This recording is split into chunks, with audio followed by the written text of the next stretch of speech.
Do you actually want to retire early, or do you just want the freedom to quit your job that drains your soul? Because those are two very different things. I remember when I was sitting in my office, I was sitting in my cubicle, and even though I kind of liked my job, I liked the career that I had chosen, I really would sit there and be like, dang, I really have to do this for the next 30 years. Now, like, again, I like that job, but it was exhausting, waking up super early to beat traffic and still be in traffic for like an hour, then working 8 hours a day, and then spending another hour and some change driving back home. It was exhausting. And I was like, do I really want to be doing this for 30 years? And most of us were taught to work hard, save a little bit, and hope everything works out. But there's actually an entire framework for reaching financial independence earlier. And you see it all over social media, and you'll see it where they're like, oh, I made millions of dollars and now I retired at age 30 or whatever. But what if I told you that there is a whole different way to retire early? And most of them do not require you to make $1 million. It is called FIRE. Today, we're talking about the five different types of FIRE that can help you buy back your time and build a life that actually makes sense for first gen Latinas who are trying to build wealth and want to help their families. What does FIRE actually mean? It is financial independence, retire early, and it is a whole movement. The core idea is super simple. Basically, build enough investments so that your money pays your living expenses. So you can work, but the goal is that you don't have to. Now, this means that you have to calculate your number that you are going to need. How much investment do you need to have to be able to pay off those living expenses? And so, how do you calculate that FIRE number? So, most FIRE strategies use the 4% rule, which basically is that you invest enough and build up enough investment in your investment accounts, for example, 401k, so that when you do reach that retirement age, you can withdraw 4% of your investment portfolio per year to live off of. Now, why 4%? Where did that number come from? Well, a financial planner, William Benjamin, I hope I said that correctly, created this rule in 1994. And he was a financial planner and he did all these calculations and kind of estimated of the average retirement age, which is 65. Based on that, how much you're going to need to live off of, but still have enough in your portfolio to still continue to build some money in there, right? To still grow. So that way you don't deplete all that money. And with his calculations, again, he did this estimate for 30 years. So at age 65, when you could start withdrawing, he basically estimated that it should last you at least 30 years based on this calculation. So now to get your FIRE number, you are going to multiply your annual expenses times 25. So for example, let's say after you look at your current expenses and you estimate, okay, I need to have at least $50,000 per year to pay things like my rent or my mortgage or my car or just food, electric, whatever, right? You do all that calculation and you estimate, hey, I need $50,000 for the year to be able to pay this off. So then you're going to multiply $50,000 by 25 and you are going to get 1.25 million. That means you need to have 1.25 million invested to reach that traditional FIRE. So this is where you get like the millions of how much you need to be able to retire. And so when you hear 1.25 million, like that kind of sounds like such a huge number. It sounds like a lot. But let me tell you, before you panic, remember that I mentioned that there are five different types of fire, and a lot of those are more realistic that you can actually achieve faster, but it really just depends which type. First, let's talk about lean fire.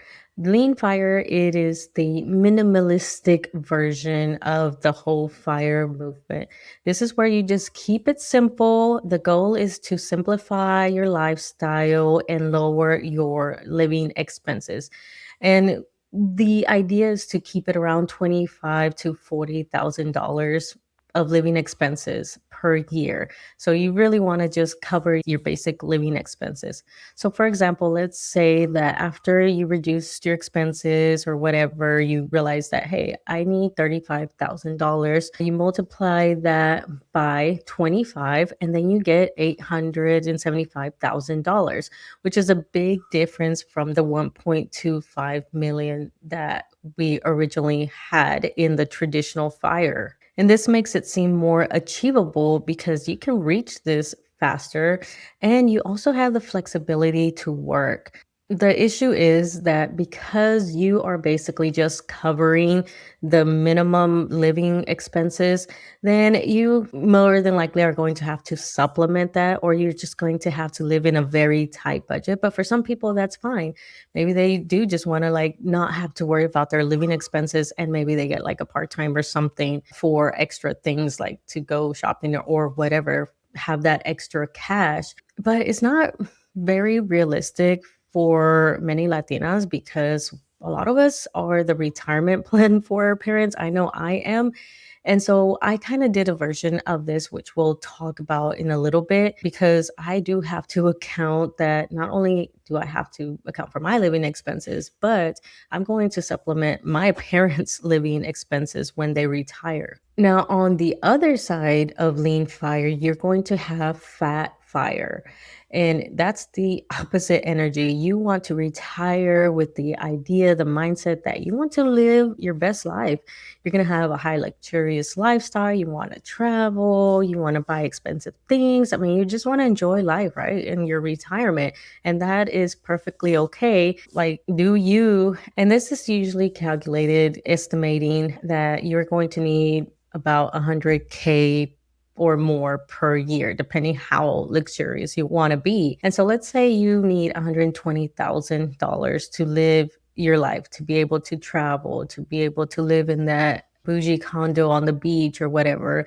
You multiply by 25 and that's going to give you 3 million. So you need to have $3 million invested in your account so that way you can live that luxurious retirement life. The problem is that it can take longer to achieve, right? 875,000 versus 3 million. That's a big difference. And that means that you are more than likely going to need to have a higher income now. So that way you can contribute the maximum and be aggressively investing, but it's still doable. Now, the next one is the Barista FIRE, which is perfect for Latinas, perfect for like me. This is where you reach like partial financial independence. Your investments, it's kind of similar to kind of lean, but a little bit extra where you are covering just your basics, making sure that you have a roof over your head, transportation, food, and electric, and all that. So, again, you're covering the basics, but you are planning to work part time. And this is what I'm basically doing. I ended up really reducing my living expenses, paying off any debt. I still don't have a car because I still don't need one. We both work from home, my husband and I, but my husband is still, has a job and I get to just, do the podcast and invest in real estate and all that. So everything basically takes care of themselves. And especially with my real estate investments, I've gotten to a point where just that money, I just reinvest it and that just gets taken care of by themselves. And then I get a little money from the military. And then again, my husband still has a job. And so now we're going to work on his. So this is a great option to kind of have a little bit of both. So, for example, let's say we need $60,000 in annual expenses. That's how much it costs to pay our bills and stuff. But our investments only cover 35,000 of those living expenses. You could still have reached FIRE the barista way, and then just need to cover the difference of the $25,000. And this is still great because this means that you have less stress of having to scramble to figure out how to pay most of your living expenses. Now you could go get a part-time job at an ice cream shop or just some other chill job. You don't have to worry about having a high salary job that's stressful and just working super hard. You have that flexibility now. And you don't have that pressure of having to save millions. But of course, you are still dependent on some supplemental income like a job. But still, this is a great option. The next one is Coast Fire. And this is one of the most underrated strategies. And this is when you see a good option for younger people, like people in their 20s or even, like closer to their 30s. You have time on your side, and this is when you invest very aggressively early in life. And again, this is great for like younger people that are like in their 20s, right after they graduate college and get their first high earning job. This is a great option for them because usually you have less responsibilities and you are able to take on more risk. So you just put everything you can in your investment account and invest aggressively. And you basically invest until you grow enough where it compounds by the 30 years. You know you're going to hit that mark. Let's say you want to be Fat Fire and you need the 3 million. You invest a whole bunch at the beginning until you hit that mark where you're like, okay, now that let's say 100,000, in the next 30 years, it's going to reach 3 million. So now you invest until you hit that $100,000 mark, and then you just coast. You're just chill. You just let that money sit there and, for the next 30 years. And so when you retire, it does hit that 3 million, but you didn't have to continuously invest throughout those years. And so basically, once you hit that mark, then you just worry about paying your living expenses because you already took care of your investments. Your retirement is good to go. So it's a great strategy, but it can be tricky because, of course, it requires discipline early. And usually, I know me when I was in my early 20s, I wasn't very disciplined and I definitely didn't know about investing or anything like that. But if you can get into it early, had I known this back then, I definitely would have done that. And then I would have been just chilling right now. And the other thing is that, of course, you're going to need a high salary to be able to have that extra income to invest. And the last one is my favorite. It is real estate fire. Now, when you think of investments, you usually think about the stock market, right? Your 401k, Roth IRAs, things like that. But there is another strategy to reach fire, and that is with real estate. And that's what I am personally pursuing. Yes, I'm still investing in the stock market, right? Because you always want to diversify.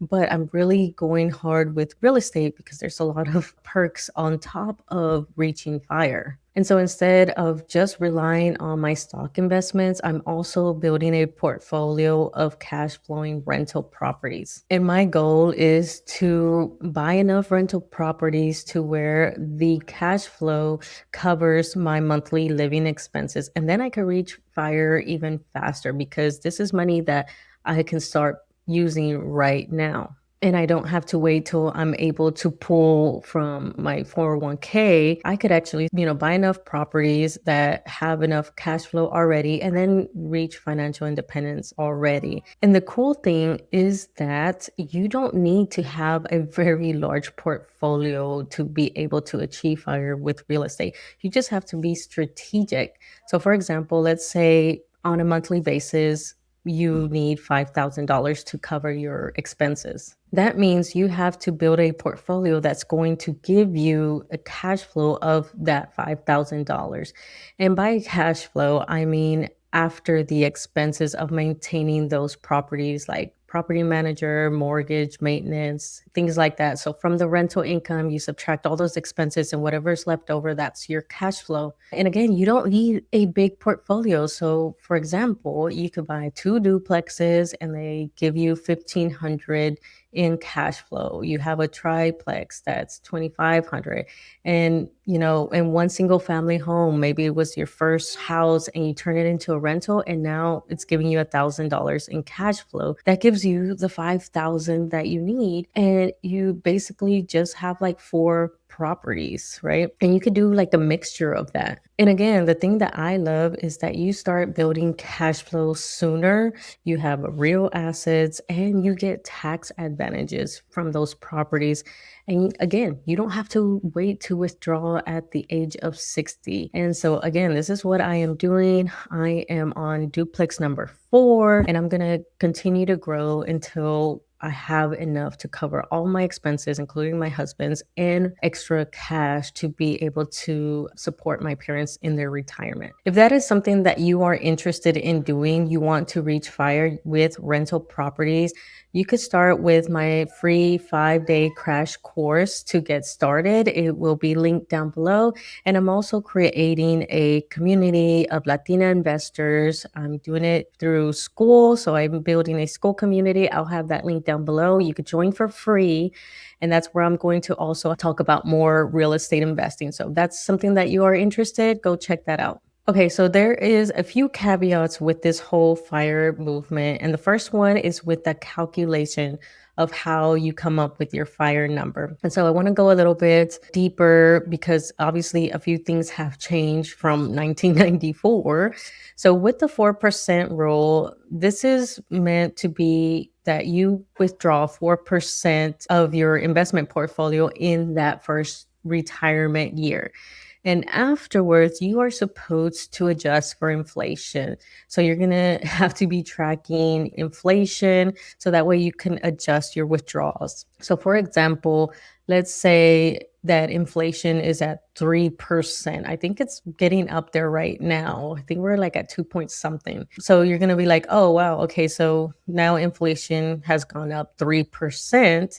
Then you are going to have to increase what you withdraw for that year by that 3%. So in total, you're going to have to withdraw 7% of your investment portfolio in that year to account for the rise in living costs. Because I mean, you see that right now happening, that you're going to have to adjust because everything's so much more expensive now. The other thing is that you might have a mentality right now. Let's say you want to do lean fire, but things might change in the future. Maybe you calculated your mortgage. Remember, most mortgages are 30-year mortgages. So you need to remember that when you are calculating your fire number, and this is where like sometimes people kind of get overwhelmed or they get a wrong fire number because they account for like their car note, their mortgage and stuff like that. But by those 30 years, you should have paid off your mortgage, right? Assuming you didn't go and later in life buy another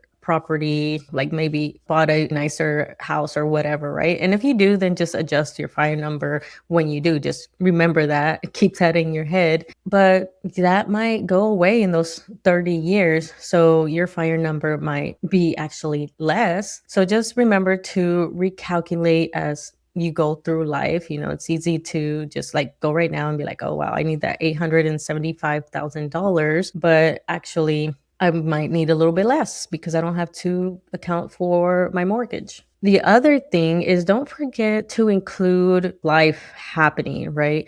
So you may in the future decide that, hey, I actually want to buy a vacation home. So now I have to think of a mortgage there. Or, hey, I want to help my grandchildren with college. And so expenses are going to be higher. So again, just take that into account and recalculate. Now, I know you may be thinking, like, how am I supposed to reach financial independence and retire early with everything that is going on? I mean, gas is going up because of everything that's going on in the Middle East. And then with tariffs and everything has been just like, this economy has just been all over the place. So our grocery bill has been higher. Everything's more expensive. So on top of like, higher housing costs and all the political chaos that's been happening, like our wallets have been feeling it. And so it might seem like unachievable at this moment, but do what you can. Like check your budget, see what you can contribute. Remember, anything is better than nothing that you could put in your investment portfolio. And I also want you to remember that, we are not the only generation that has had to deal with, some version of economic chaos. I know my parents, they had to go through the whole 2008 crisis, right? And many of our parents lived through that as well.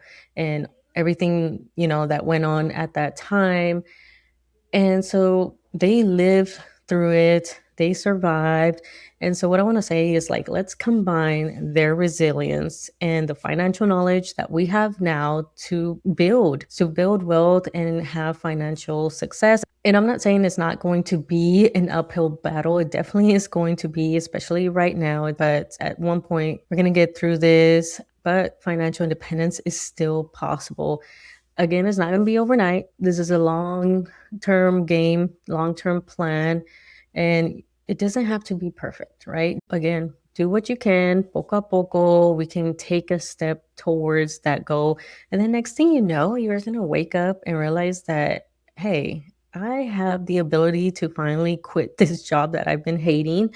Or now I don't have to spend my time stuck in traffic and have my time to myself and buy back my time or do something that I'm passionate about. I don't have to be stuck at this job anymore because now you have reached that point where you have bought your freedom back. And with that, I will leave you. If this episode helped you understand the FIRE movement, send it to another Latina, send it to, your friend, to your amiga, to your mom, to your sister, whatever. And don't forget to like and follow the podcast, the YouTube channel if you're watching on YouTube. And I will see you in the next video. Bye.